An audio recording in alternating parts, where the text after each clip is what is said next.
azúcar. Que viva Celia Cruz. Todos tuyos, Alejandro.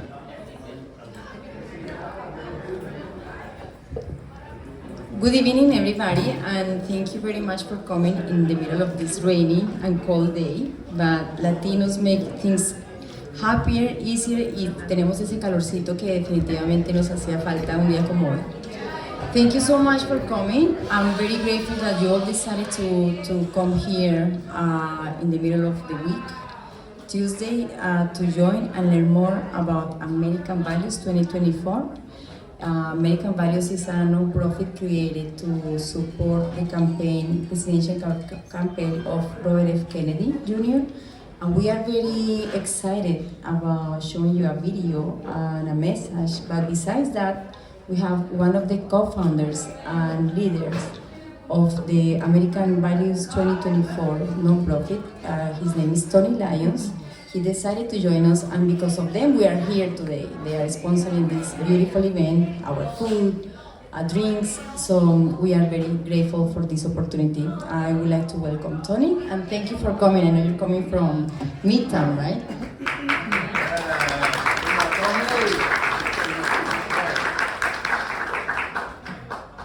Yeah, thanks so much for coming out today. As you probably know, I think Bobby Kennedy would be the best possible president we could have. I think, part of the problem these days are that both parties are corrupt, and that, both the DNC and the RNC have all kinds of rules that make it very hard for your vote to count. So they don't really feel like they have to represent you. They just represent a handful of very big corporations, and that's really all they care about. And Bobby Kennedy is totally different than that. He would go in there and he will change the federal agencies and set up a government that's going to work for the people of the United States and get us out of the foreign wars, end the war in Ukraine, end the wars all around the world that we've been spending trillions of dollars on, and bring that money back home and have it, start to be used to rebuild this country and to make all of our lives better, not to bomb people in foreign countries. So Bobby Kennedy has a speech that he's given that we're gonna play. And then after that, I would love to hear any questions that any of you have on any of his policies or the things that matter to you, that you're curious what his point of view is. So here is the video, and I hope you all like the things that he has to say.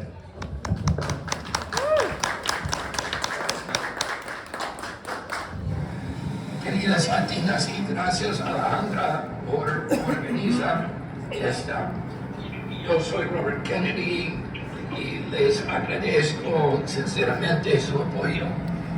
I'm going to talk a little bit. I'm in Iowa, Rosing, Iowa, in an automobile right now, and I'm sorry that I can't be with you today. I want to talk a little bit about my family's long commitment to Latin America, which I've continued. My uncle, President Kennedy, wanted to end the hostile and domineering relationship that the United States traditionally had with Latin America. And he started USAID and the Alliance for Progress specifically to give aid directly to the poor and to build the middle class in those countries. My uncle made 2 trips, which were his favorite trips during his presidency. One was to Ireland, but the other one was to Colombia. And he met with Yves Camargo, who was the Colombian president at that time, who my Aunt Jackie Kennedy said was the most intelligent and the most brilliant of all the leaders that they had met while they were in the White House. And they had met some of the most important in the world, including Eamon de Valera, who was the George Washington of Ireland and Charles de Gaulle, but they were most impressed of all of them by Yves Camargo. And a crowd of almost 2 million people were met for my uncle in the main plaza in Bogota. And Nieves Camargo turned to my uncle, to John Kennedy, and he said, "Do you know why they love you?" And my uncle said no, and Nieves Camargo told him, "Because you've put America on the side of the poor." And my uncle was very, very proud of that. My father, after my uncle was killed, after John Kennedy's death, my father, one of his first trips was to Latin America, and that's where he broke with Lyndon Johnson, because he believed that Johnson was changing back to the old model of aiding the military juntas in order to grease the condition of U.S. multinationals all over Latin America, rather than actually taking an interest in those countries. My father's greatest political ally was Cesar Chavez, and one of his closest friends. And I, for the past 2 decades, the last 2 decades of Cesar Chavez's life, I worked very, very closely with him on pesticide issues. And I was very, very grateful that his family asked me to be a pallbearer in his funeral when he died in 1993. I worked on Hispanic issues, and particularly environmental justice issues all over this country, on pesticide issues, which disabled 56,000 Latino children and Hispanic children every year. I also was the attorney fighting the Navy to stop the bombing of the island of Vieques in Puerto Rico, the poorest population in America, and one of the sickest populations in the Caribbean, because of all the toxics that were being released through the detonation of naval ordnance. And I successfully stopped that bombing after 50 years, and I'm very proud of that. One of the obstacles I had when I was fighting that case is that the judge who we were arguing the case in front of put me in prison in Guaynabo, maximum security prison in Puerto Rico, for the entire summer of 2001. And I was there with one of my closest friends, Edward James Olmos, the Chicano actor who is also the godfather to my son. The name of my son, Aiden Vieques Kennedy. He's my youngest son. And I named him, his middle name is Vieques, because the first time that I saw him was when my wife brought him to me when I was in prison in Puerto Rico. I believe, as all of you do, that immigration made this country, my family was a family of immigrants, and that our country has benefited enormously from the vitality of the Hispanic and Latino diaspora. We've benefited culturally, we've benefited economically, and in sports, and many other areas. But unfortunately, because of the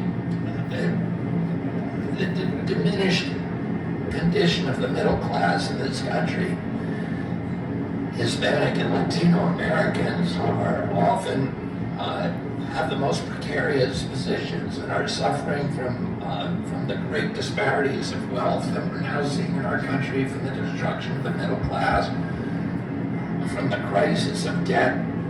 And my presidency are going to focus on those issues, and particularly as it will always be one of my priorities to make sure that the people, Hispanic and Latinos in this country, are able to get child care, that their businesses, small businesses, are protected, that the middle class is protected in this country in every way, and that we have minimum wage laws that allow people to live, to put away money, to give them some hope of having health care and maybe getting a home someday. So all of those are issues that I'm going to focus on. I want to talk about one other issue finally, which is the border issue.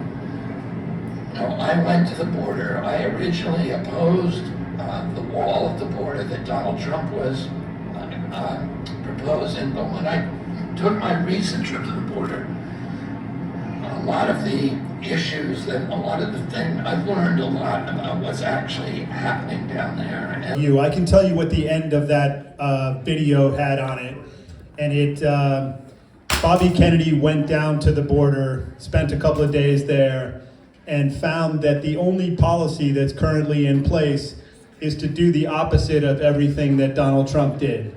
So there was no thinking that went into it.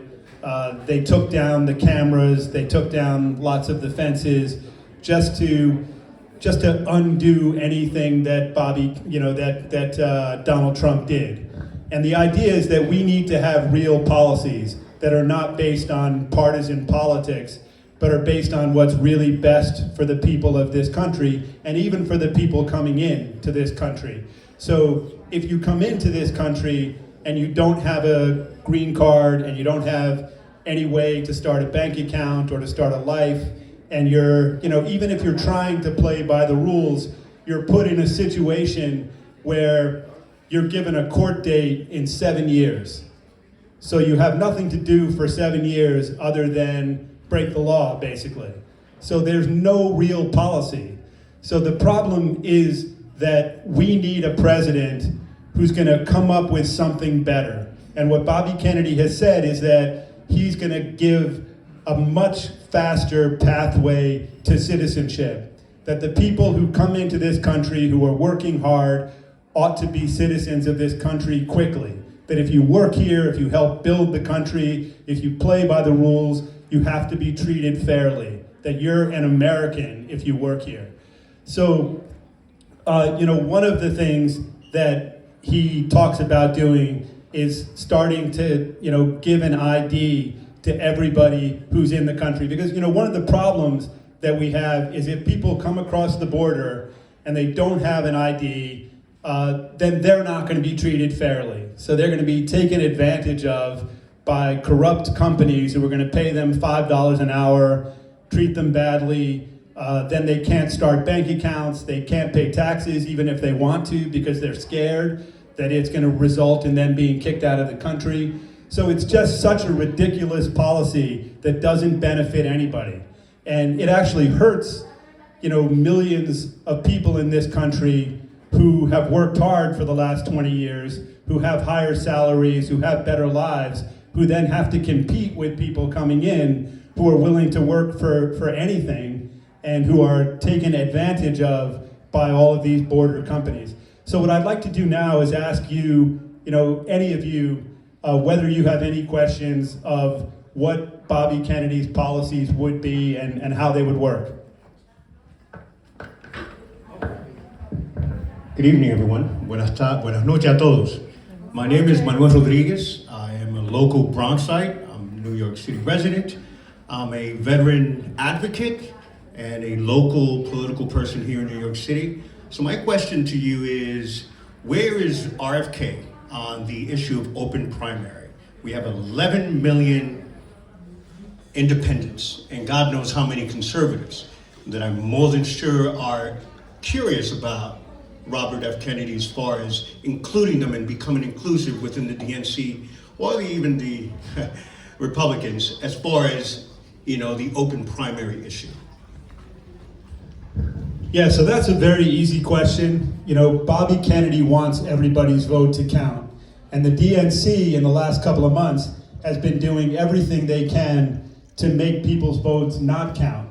So they're saying that, for example, if Bobby Kennedy campaigns in New Hampshire, then he gets penalized in South Carolina or in Georgia.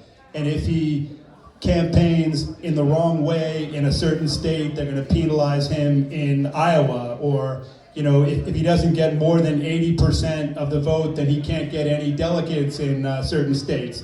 So you see this incredible corruption that they want people's votes not to count. And Bobby wants everybody's vote to count. So he wants as much openness as possible, and he doesn't want to exclude anybody.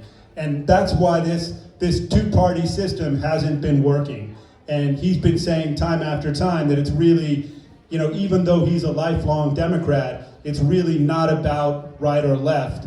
It's about American values, and it's about, you know, bringing justice to people, bringing fairness, and having to be in this country mean something, and have it be different than living in Russia or in China, where, you know, anybody can speak, you know, where there's real freedom of speech. And what we found in the last couple of years is that anybody who disagrees with the government gets, you know, kicked off every big tech website. That, you know, you have to stay within a very narrow range of ideas to be able to have any kind of a platform. So the answer is, Bobby Kennedy would be all for including as many people as possible in primaries.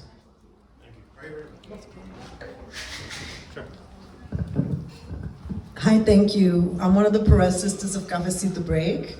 We're boots on the ground here in New York City, and one of the things that we get as a question regarding Robert F. Kennedy Jr. is, why is he running under the Democratic ticket when so many people in this country have lost faith in the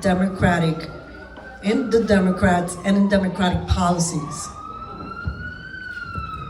Yeah, that's a great question, and I think that what's been happening is that the Democratic Party has been saying, you know, time after time in the last month or two, that they really don't want him to run, that they don't want anybody else to run, that they don't believe in democracy, that they want to just choose the candidate for you, and that they've already decided that Biden is their candidate, that they don't believe in primaries, they don't believe in your right to vote. So I think that they're going to likely push Bobby to the point where he has to run as a third-party candidate. And we did some polling this weekend. So we did a Zogby poll, and that showed that 50% of the people in this country are currently open to a third-party candidate. And that if, you know, the election happened today, 38% would be for Donald Trump, 38% would be for Biden, and 19% would be for Bobby Kennedy. So, you know, that's a great place to start, because once you tell the public that you're running as a third-party candidate, you know, 3 or 4 percentage points change right away. And, you know, 40% of the people in this country don't even know what Bobby, you know, would do as president, and they say that in polls. So it's very clear that he's going to be a competitive candidate, and if the Democratic Party forces him to run as a third-party candidate, he's going to be a very competitive third-party candidate. Oh, thank you. So thank you, Paul Rodriguez. As you mentioned, it seems like really the struggle that we're seeing is not the traditional Republican versus Democrat or even right versus left. It seems to be that it's all of us who want to keep our liberties and want to be able to question whatever narrative the government gives us versus the ones who want to keep us silent and want to control us. Obviously, Mr. Kennedy has been a lifelong Democrat. Someone would say he's Democratic royalty. Not that that's helped him very much with his family right now. So what is his view in terms of reaching across aisles, if they're really aisles anymore? I think we're all sort of, everyone here is this very eclectic group of people on this side saying, hey, we're tired of the old thing. How is he going to reach across and talk to different people? And how open is he to sort of different ideas that may not be traditionally democratic? Yeah, that's a little bit complicated in the sense that, you know, what it means to have democratic values has kind of changed. So he has the same democratic values that his father had, that his uncle had. You know, he believes in freedom of speech. He believes that we shouldn't be going around the world getting into wars. But, you know, Bobby Kennedy, more than anybody else, would talk to anybody. And he says that time after time, that he's willing to talk to Trump, he's willing to talk to Putin. I mean, he would talk to anybody. And what he wants is to come up with common sense answers and to sort of solve problems and not let partisan politics kind of ruin this country. And, you know, it's a great point, too, to say that it's really not about right or left, that to a great extent, it's about a very small number of people who more and more are starting to control this country so that it's hard to differentiate this country from an oligarchy. You know, that that we need our votes to count. And most people in this country now, they don't care about political party. They care about having somebody in power who's going to protect their rights. Thank you. Thank you. Hi, my name is Alex Perez, and I'm the other sister of Cafecito Break. And so my question is, what is Bobby's stance around crime? I mean, so many cities, including this one, crime has really risen, and a lot of feelings of feeling unsafe. How does he plan to approach that or attack it, or make us feel better about it, because it's been such a stress on many people's minds all over the country? Another, what I feel, it shouldn't be a bipartisan issue at this point. Yeah, that's a great question. So, part of the problem is that we've been going all around the world spending, like I said before, trillions of dollars fighting for things that we can't even really define. So we spent more than 20 years in Afghanistan, spent more than $1 trillion, and nobody can tell us what we got for that. So if you take that money and you bring it home and you rebuild cities and you make schools better, you're really much more likely to have a system where there's going to be less crime. That if you really help rebuild this country, rather than, what we have now, which is 57% of the people in the richest country on the planet don't have $1,000 in the bank. That was from a New York Times story about 2 months ago. So that's just an incredible statistic. And then you see that all the richest people in America don't pay, anything for their credit cards, and all the poor people in this country pay 29%. So you see that everything is stacked against people living in the cities in this country.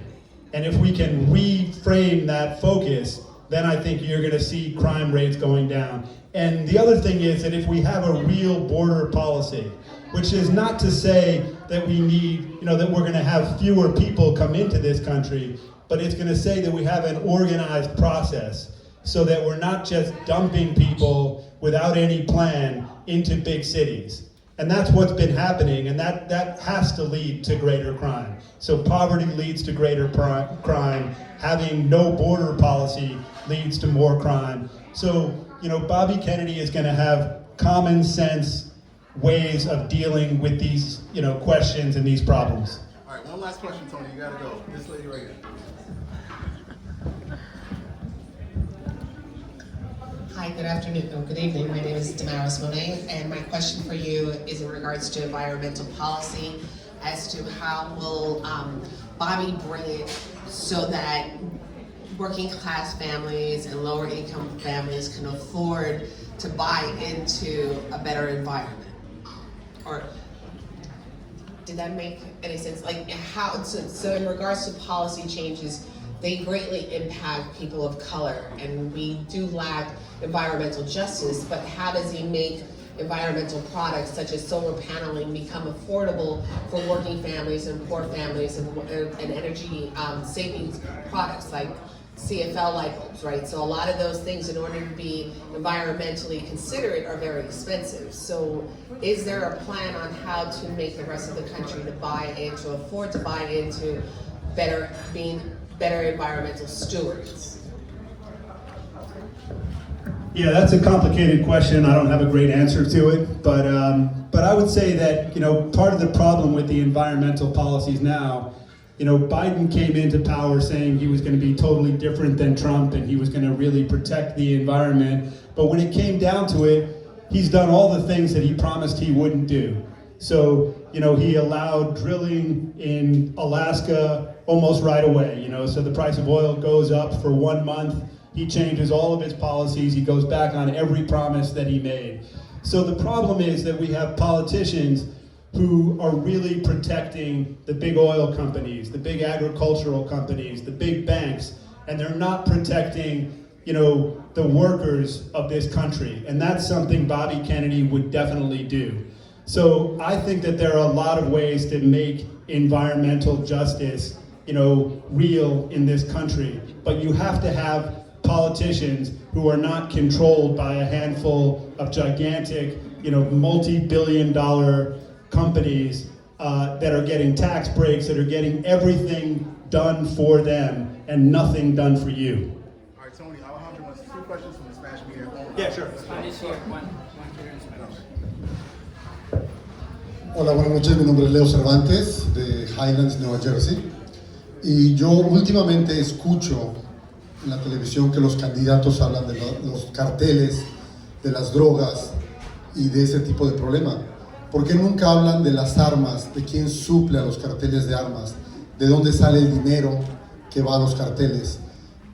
Las víctimas van de México, de Latinoamérica, huyendo de carteles y de ese tipo de situación. Y siempre los candidatos están solamente hablando de carteles, carteles, carteles, México, México, México, bombardear e invadir a México. Nunca hablan de dónde vienen las armas, quién es el jefe del cartel aquí en Estados Unidos. No existe ningún cartel en Estados Unidos. ¿De dónde salen las armas para apoyar a esos carteles que están en México y en Latinoamérica?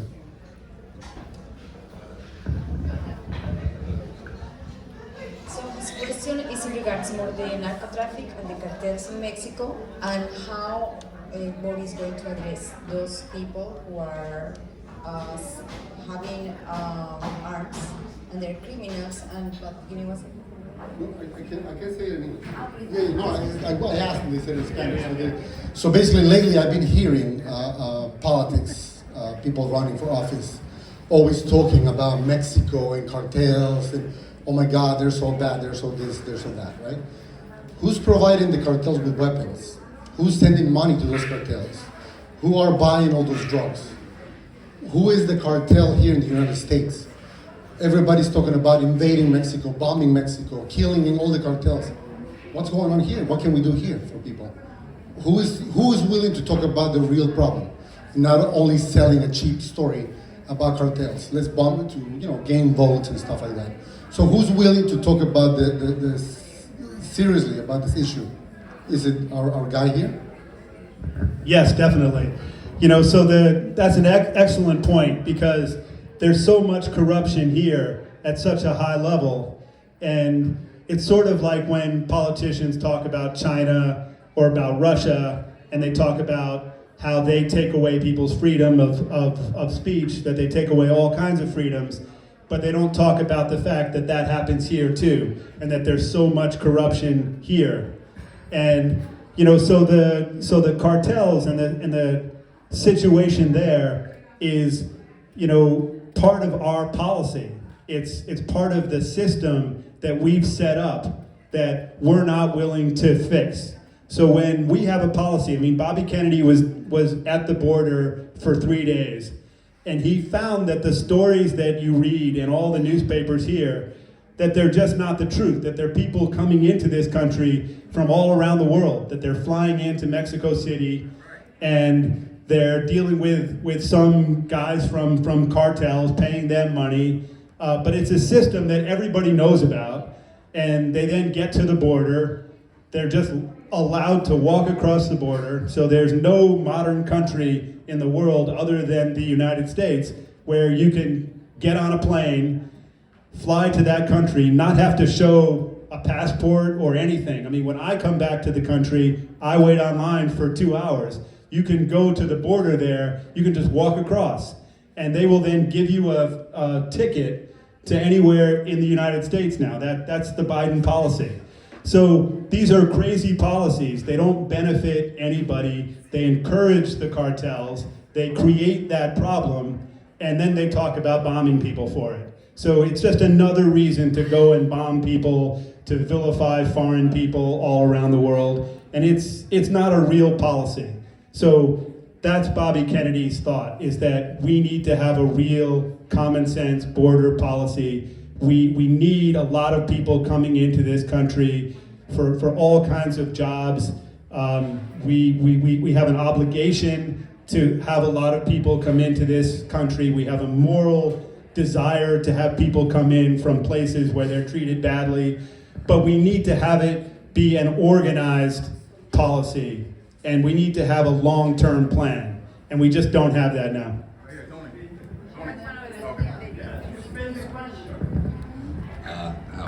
My name is David Golden. I have a simple question. What's your stance on energy independence and the fact that we rely on all these other countries to power our country, basically, and all our infrastructure? And we were near energy independent in the last administration, basically giving away, our strategic power in the world. Yeah, so I think that one of the problems is that we get into all these wars and we push up the price of oil, and then that makes it harder and harder for us. But I think Bobby Kennedy really wants to make this country and the resources of this country work for the people who live here, and not to squander those resources on foreign wars or on subsidies to multi-billion-dollar companies or any of those kinds of things. Any other questions at all? Good evening, sir. Jason from the Hispanic newspaper Especialito. Mr. Kennedy has been the only one to go against Biden on the run for President 2024. And the real question now is, a thought first and then a question. Univision just confirmed this morning, I saw, that there will be a debate between Governor of California and Mr. DeSantis from Florida. Now, why bring the attention just to those two? What are the thoughts of Mr. Kennedy on that? Why bring all the attention on the Governor of California all of a sudden jumping into the scene? He has not confirmed he's running yet, but there seems to be a signaling of him, and now with this move, what are the thoughts on that? Yeah, so the DNC has shown that it is really afraid of Bobby Kennedy. And they've worked so hard over the past few months to tell stories about him that are untrue, that they know are untrue. So, for example, they took something that he said out of context when he was actually quoting somebody else, saying that there was a danger that you could create bioweapons that would target specific groups. And they took a few words out of that and then claimed that he was an anti-Semite. And then they were actually able to get 104 members of Congress in 24 hours to sign a statement saying that he was an anti-Semite. So you look at things like that and you see the incredible fear that they have of true democracy. So they're not going to debate. They know that Biden can't debate Bobby Kennedy, that he can't just get on a stage with him and discuss issues so that people can make a decision for themselves about who they want to vote for. So they're trying to control the whole process. So, Bobby will debate anybody, anytime. He's dying to debate Biden. He's asked many, many times. Biden is afraid to debate him. The DNC won't allow it. And, it's anti-democratic. An incredible percentage of Democrats want the DNC to allow Bobby Kennedy to debate Biden, but they're just not going to do it. So I think it's a very good sign that we're having any debate of any kind, but Bobby's position, definitely as much debate as possible so that the voters in this country can really, understand what people believe and make informed decisions about who they want to be their president.